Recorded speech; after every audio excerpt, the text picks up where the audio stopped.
kahagard, magluto tayo ng pansit. Ayan, ang bumili nitong pansit, yung aking mga beshi, kasi wala naman tayong budget for our birthday. Pero ang mahalaga ay nakapagsimba tayo. Ayan, yun ang very important, diba?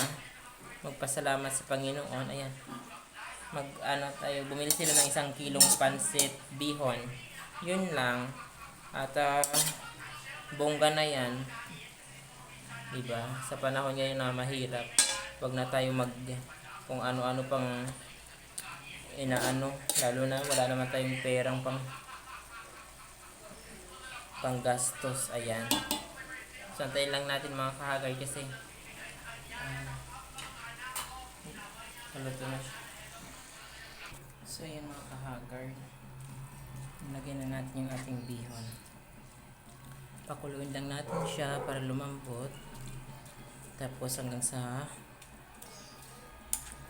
haluin natin. Tapos pag wala ng sabaw, ayun, luto na siya.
Ayan, malapit na siya maluto.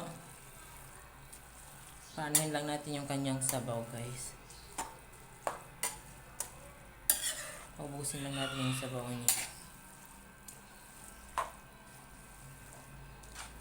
Tapos ilalagay natin yung gulay. Hahalo natin.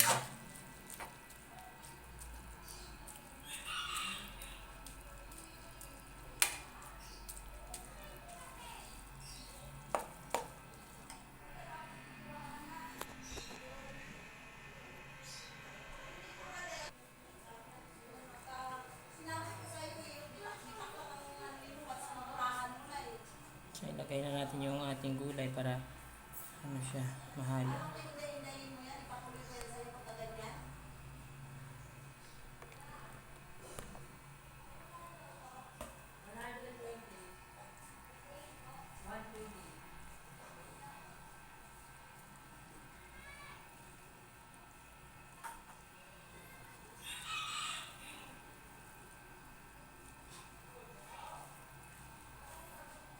Ayan.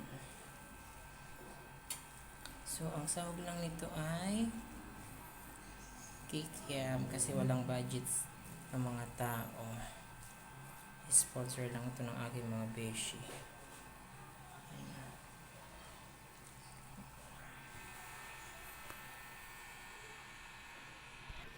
Ayan, paluto na siya mga kahagar.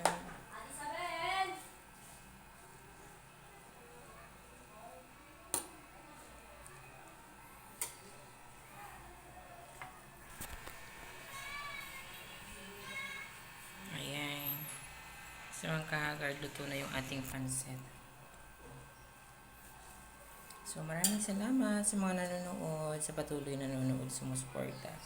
Ayan. So, maraming salamat din sa nag-sponsor ng ating pansit ngayon. Yung mga kaibigan ko, pati sa mga pamasahe ko, pabalik-balik kanina sa Antipolo Church. Maraming salamat.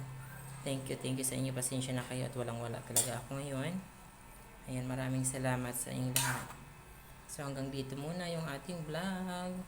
See you in the next vlog. Ayan, maraming salamat guys. Thank you for watching. Bye!